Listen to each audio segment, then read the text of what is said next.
حال دل کس کو سنائیں، آپ کے ہوتے ہوں۔ ذرا یہ مسئلہ بتا دیں۔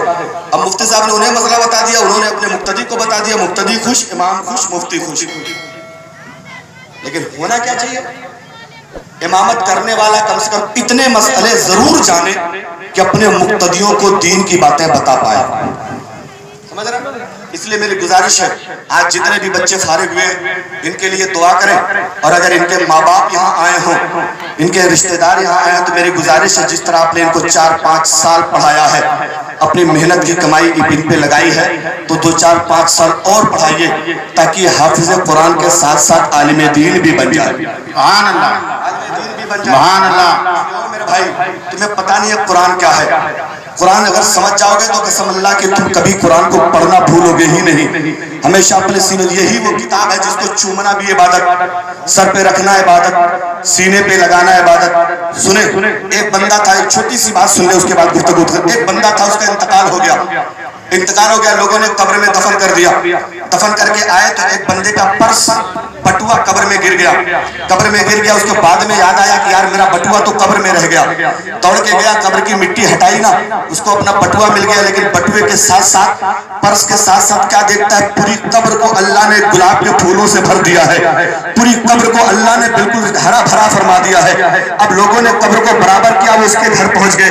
اس کی ایک بیٹی تھی اکلوتی، اس سے پوچھا بتا تیرا باپ کیا کرتا تھا؟ کیا تیرا باپ بڑا نیک تھا؟ کیا تیرا باپ بڑا پرہیزگار تھا؟ آخر اس کی قبر میں اللہ نے تیری رحمت کیسے نازل فرما دی ہے؟ بیٹی کہتی نا میرا باپ بڑا پرہیزگار نہیں تھا، میرا باپ تو ایک مزدور طبقے کا آدمی تھا، دن بھر مزدوری کرتا تھا، شام کو آتا تھا، لیکن مزدوری پہ جانے سے پہلے صبح اٹھتا تھا، قرآن پڑھنا نہیں جانتا تھا، صبح اٹھتا تھا، ہاتھ پیر دھلتا تھا، وضو کرتا تھا، قرآن پاک کو لے کے بیٹھ جاتا تھا، بیٹھنے کے بعد اس کے پنے کو پلٹتا تھا، انگلی سرکاتا تھا اور کہتا تھا یہ اللہ کا کلام ہے، یہ بھی سچا ہے، یہ اللہ کا کلام ہے، یہ بھی سچا ہے، یہ اللہ کا کلام ہے، یہ بھی سچا ہے۔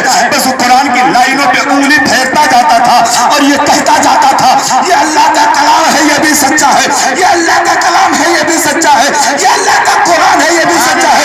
بس یہی میرے باپ کا عمل ہے، ساری دنیا نے کہا ہے یہی اس کا عمل ہے جس کی وجہ سے اللہ نے اس کی قبر کو کشادہ فرما دیا ہے، اللہ نے اس کی قبر کو گلابوں سے منور فرما دیا۔ اس لیے میرے بھائیو قرآن پڑھو، قرآن سیکھو۔ اللہ تعالی ہم کو، آپ کو، ساری کائنات کو قرآن پاک پڑھنے اور اس پہ عمل کرنے کے توفیق عطا فرمائے۔ پھر میں پیچھے کھڑے لوگوں سے گزارش کرتا ہوں میرے بھائی آگے بھی بڑی جگہ پڑھیے، آگے بڑی جگہ پڑھیے، جلسے کو خراب نہ کریں۔ ایک جلسہ سجانے میں بہت ٹائم لگتا ہے۔ مدنی بھائی آپ ہی کو میں پہچانتا ہوں، پیچھے کھڑے ہیں آپ اپنی ضروریت کو لے کے تشریف لے آئیے۔ اب ایک بار زوردار نعرہ لگا لیجئے ذرا، لگے کہ جلسہ نیپال گنج میں ہو رہا ہے۔ یار نیپال گنج والے اتنے سست جلسہ سنتے ہیں، ایسا تو نہیں ہوتا تھا نا۔ ذرا یہ میں جہاں بیٹھا ہوں یہ کیمرے کو ڈیوائیڈر مان لیجئے، یہ داہنی طرف والے جو لوگ بیٹھے ہیں، کرسی والے، چیئرمین لوگ، فرش والے لوگ، جو لوگ کھڑے ہیں، کاش یہ خواجہ صاحب کے زمانے میں ہوتے نا، خواجہ صاحب اتنے کہہ دیتے جاؤ تم کھڑے ہی رہو گے، بس ان کا کام ہی تمام ہو جاتا۔ کھڑے ہی رہتے یہ پرتھوی راج چوہان کے اونٹوں کی طرح، جس طرح انہوں نے کہہ دیا تم بیٹھے ہی رہو گے۔ اس لیے ذرا اس ڈیوائیڈر سے داہنی طرف والے ایک بار اپنے ماں باپ کے نام پہ زور سے کہہ دو سبحان اللہ۔ One more chance for you. ایک موقع اور آپ کو دیا جاتا ہے، opportunity knocks the door only once. موقع صرف ایک بار ملتا ہے زندگی میں، اگر آپ چاہتے ہیں وہ موقع آپ کو مل جائے تو اس کے داہنی طرف والے پورا مجمع ذرا ہاتھ اٹھا لے کے زور سے کہہ دو یا رسول اللہ۔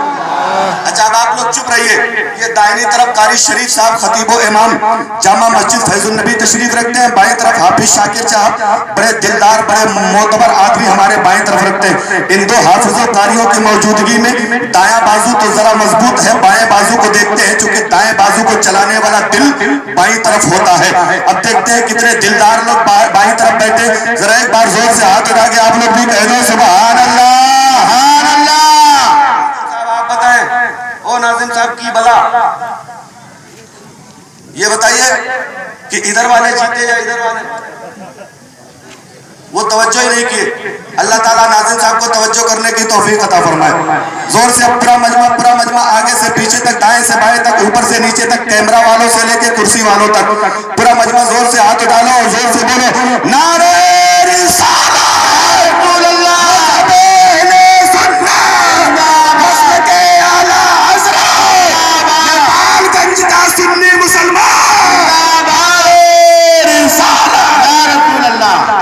شریف پڑھ لے لا الہ